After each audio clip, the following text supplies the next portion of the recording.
Hello, Outfest family, and thank you so much for joining us at the Twilights Kiss Q&A. I am very excited to announce that I am on Zoom here with the director of the film, Ray Young. I'm in Los Angeles. The irony is not lost on me that Twilight's Kiss is literally out my window right now as the sun sets, and Ray is joining us from Hong Kong. Ray, how's it going? Hey, hi, how are you? Hi. I'm Thank you, doing Outcast, great. for showing Twilight's Kiss. Well, actually, quickly, let me introduce myself. My name's Daniel Crook. I'm the programming coordinator at Outfest, and my pronouns are he, him, his. You never really get used to these digital Q&As. You're always forgetting things. Yeah, so welcome back to Outfest. I know this is slightly different than the last time with front cover. Now we're meeting on Zoom, but welcome back to Outfest. Yes. Very strange. I would love to be there, but well, hopefully next time. Yeah. Like I said, the irony is not lost on me. It's Twilight here, so that's the fun angle, I guess, for me. The fact that we don't get to do it in person, at least we actually get to literally record this at Twilight. Let's jump into it. So I have to say, I think this film is so refreshing. It's so generous. It's so tender. And when it comes to its depiction of gay seniors, it is just a true breath of fresh air. There is no condescension in this film. There is no coddling towards these characters.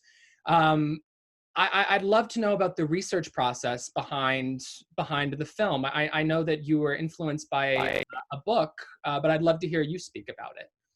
Right. I think 2015, I moved back to Hong Kong from New York, actually, because I shot a front cover in New York.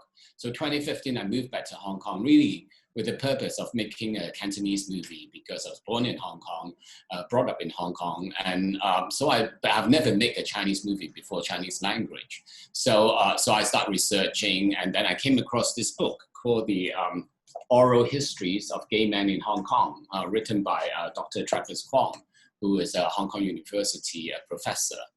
Basically, the book is a collection of 12 interviews of elderly men who are in their 70s.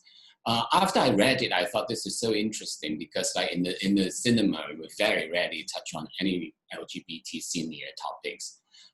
So I approached Travis and say, oh, could I meet up some of these interviewees? So he said, well, actually, some of them have passed away already. So that made me feel that, wow, there's more an urgency to write this story. So I met up with some of them and went to their apartments and became friends, really. So slowly I sort of like start researching and developing this script. But none of the main screenplay didn't really come from anyone's particular own story. I have to reimagine everything. So like I took a little bit of like experience from one character, one person that I met, or some kind of something that they said, and then kind of like blended together and created the story.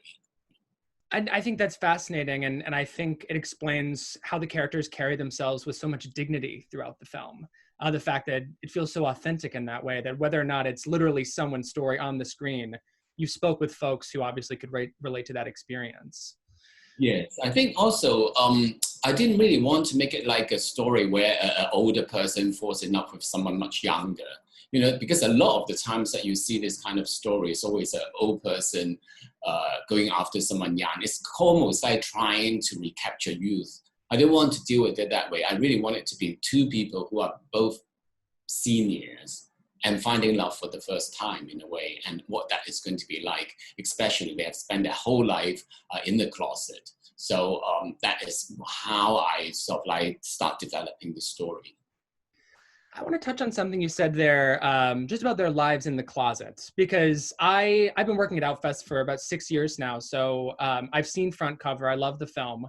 And when I read the synopsis for this one before I saw it, I was surprised it was from the same director. But really, the films have quite a lot in common, though, don't they?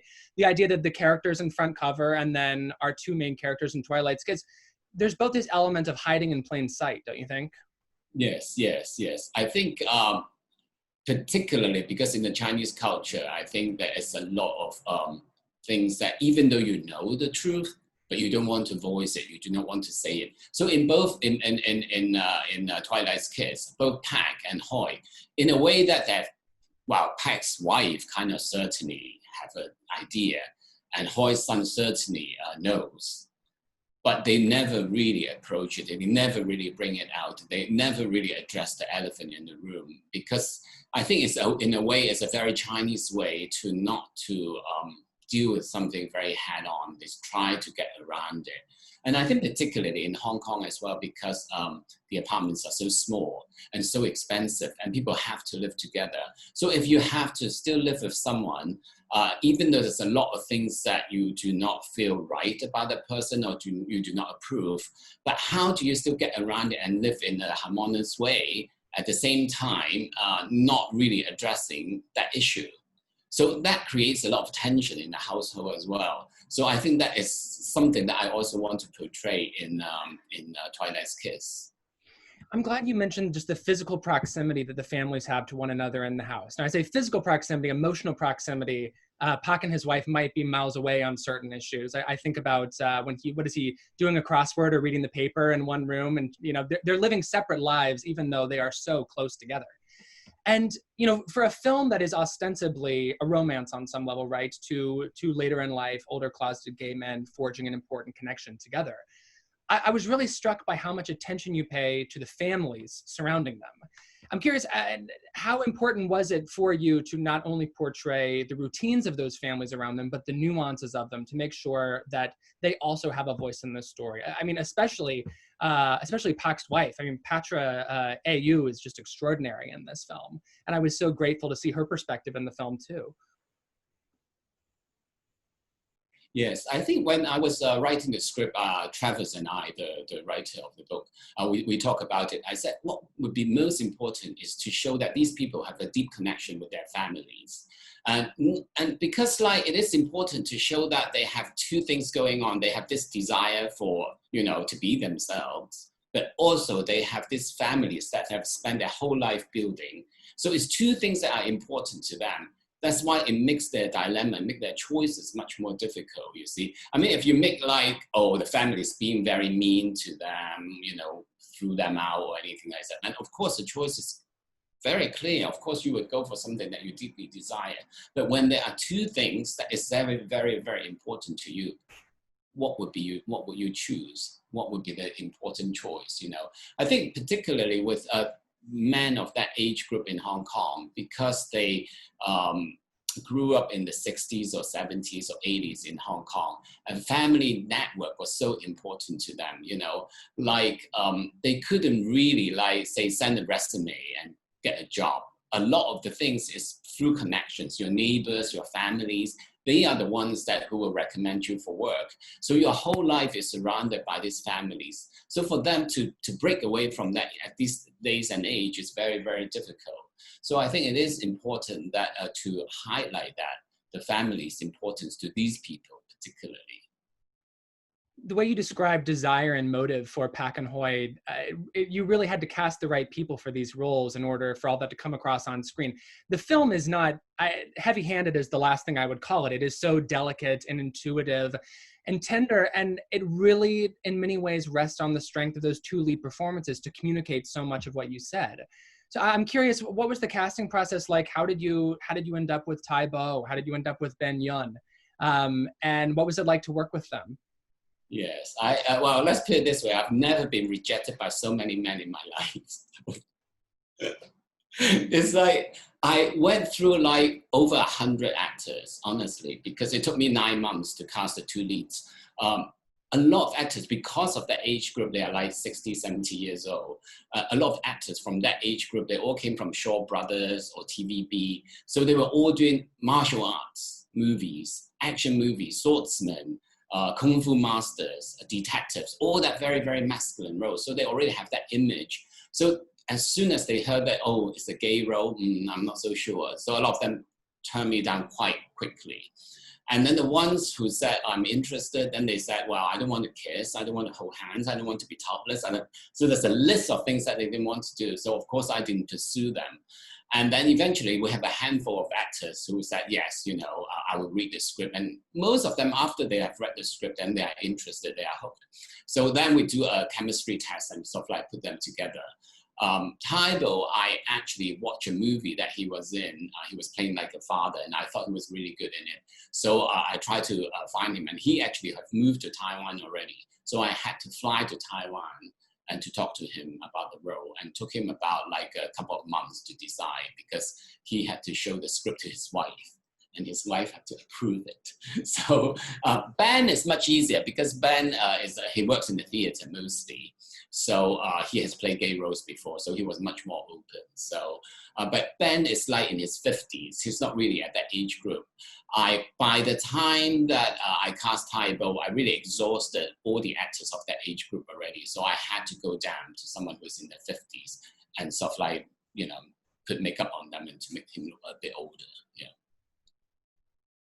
When you talk about the difficulty of casting it, it makes me curious about the reception of the film when it did finally come out. I mean, still in America, we have lots. I've spoken with many independent filmmakers off the record who have described difficult casting processes like you just described, in terms of finding actors who will play gay, if they're straight, but if they'll play gay in a film.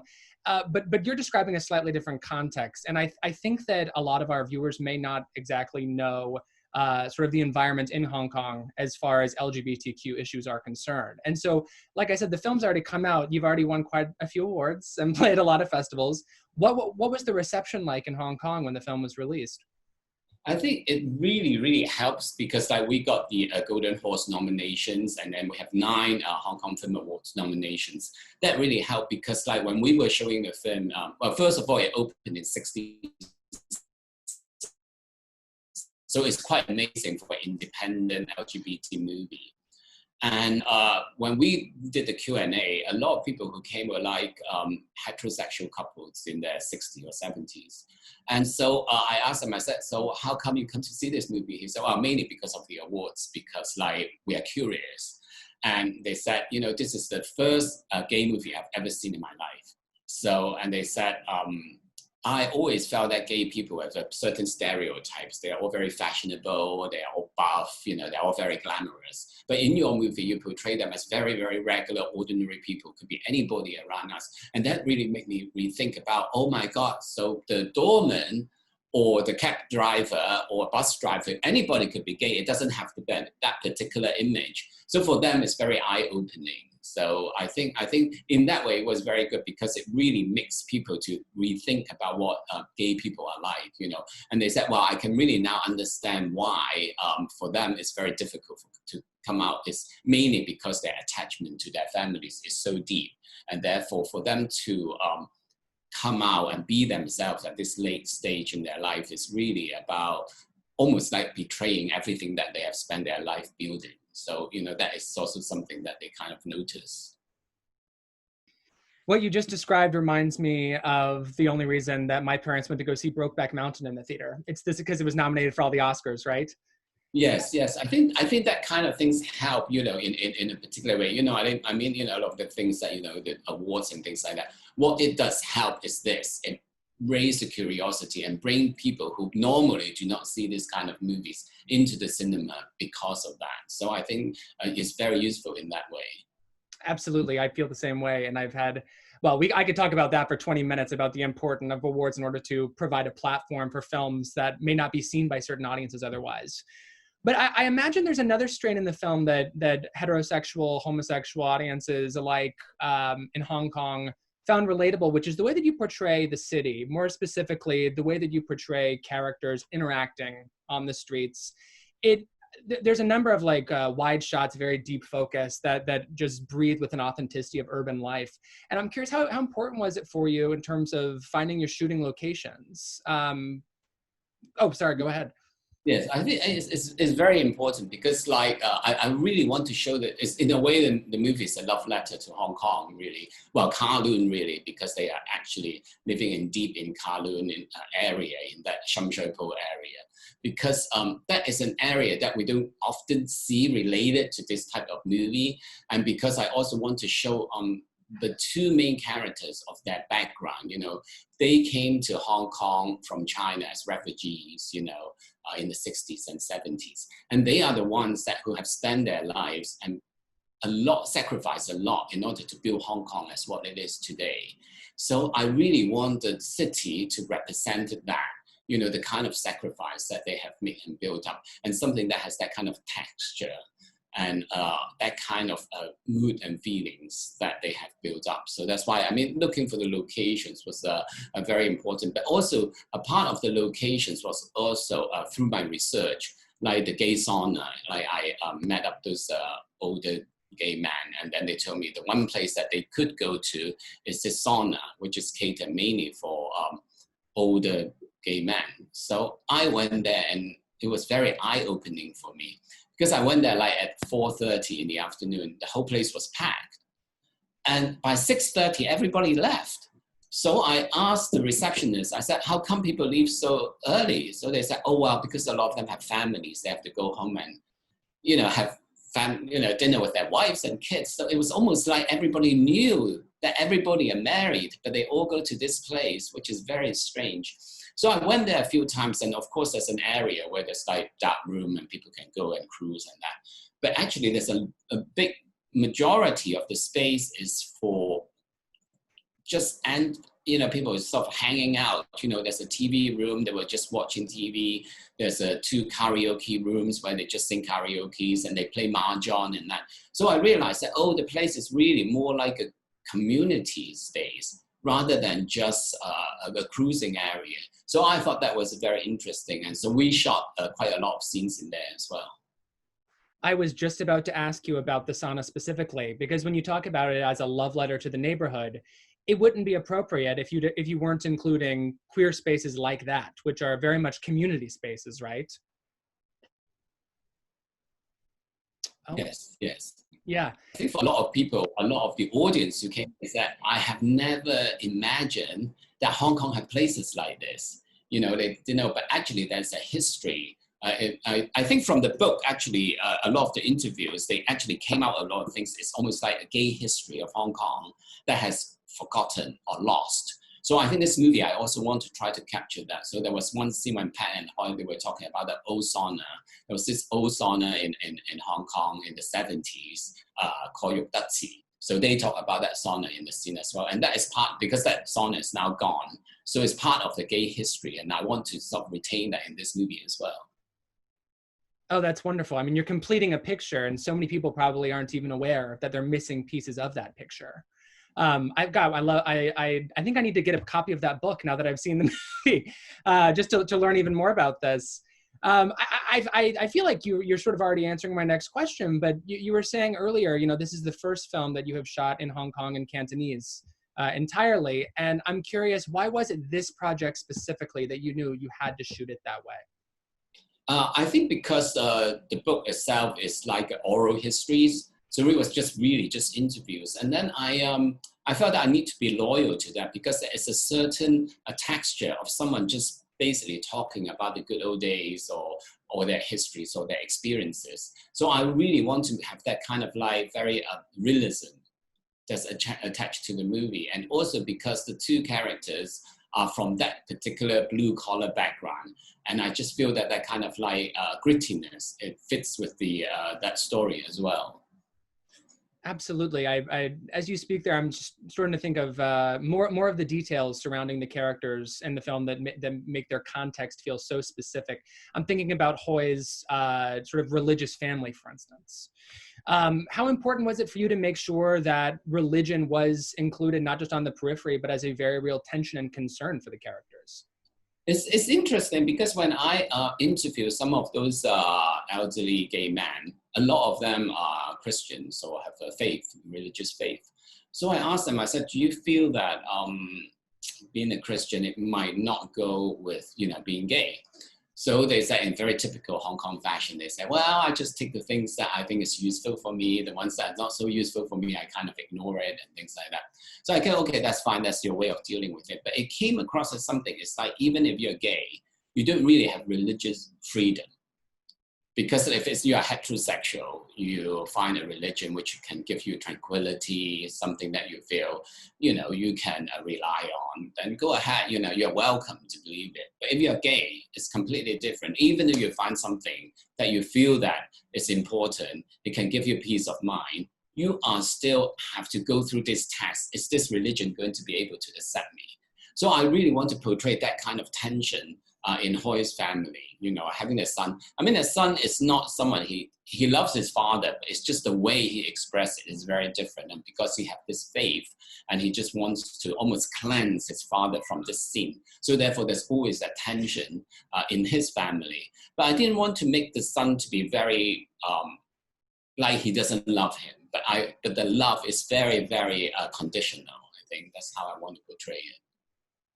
I think despite the fact that what you're describing is rooted so specifically in Hong Kong culture, especially masculine culture in Hong Kong, it's absolutely something very universal. It's certainly something that I imagine many viewers, people watching in America right now would understand, that sort of push and pull of a sort of a strain of faith in a family and how that intersects or butts up against a member of that family who may be queer or trans.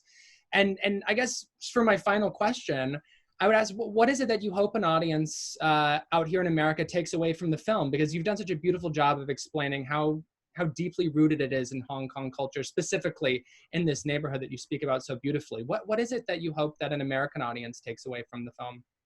I think really it's the way we treat older people, really. I don't even need to be gay. I think it's just like, I feel that a lot of the times when we look at our parents, grandparents, we just feel that, oh, okay, we have done our duty by just saying that, oh, have you taken your medicine? Are you feeling okay? And that's all we feel, that, oh, we have done our duty already. But actually, they are three-dimensional human beings. They still have desire. They still want to look attractive. Maybe they have lost a partner. Maybe they still want someone. I think in the movie, one thing that I want to portray is that old people still want sex. They still want companionship. They still want intimacy. It's something that we don't always associate with them. We just put them in one category, and that's it, old people. That's it.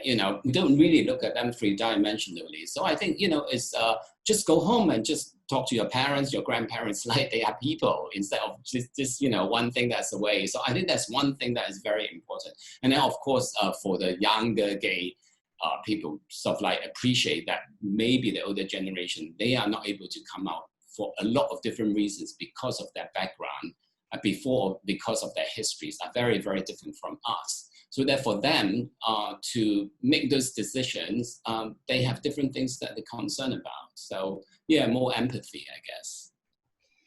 I'm not sure I can think of a better note to end on it than that. I couldn't agree more with everything you said. And I think it is part of the reason why Twilights Kiss is such a special film, in that we just simply don't see films that treat gay seniors with such dignity. And not just that, but like you said, vivid lives that include vivid sex lives as well. And I was just so thankful to see the film, and it's really a beautiful piece of work, and I just want to congratulate you on it. And thank you so much for allowing the Outfest audiences to take a look at it as well and experience that. Thank you. And so follow us on our Facebook and Instagram. Perfect. And is it just Twilights Kiss on Instagram and Facebook? Yes. Perfect. Perfect. Well, Ray, thank you for getting up this morning to chat with me while the sun goes down, and thank you again for sharing your beautiful film. I'm really excited I got to chat with you about it. Yes, thank you so much, and I really hope that we can come to America very soon and stuff like meet the audience. It's gonna happen. It's gonna happen, and I can't wait. All right. Bye. Thank you. Bye. Bye. Perfect.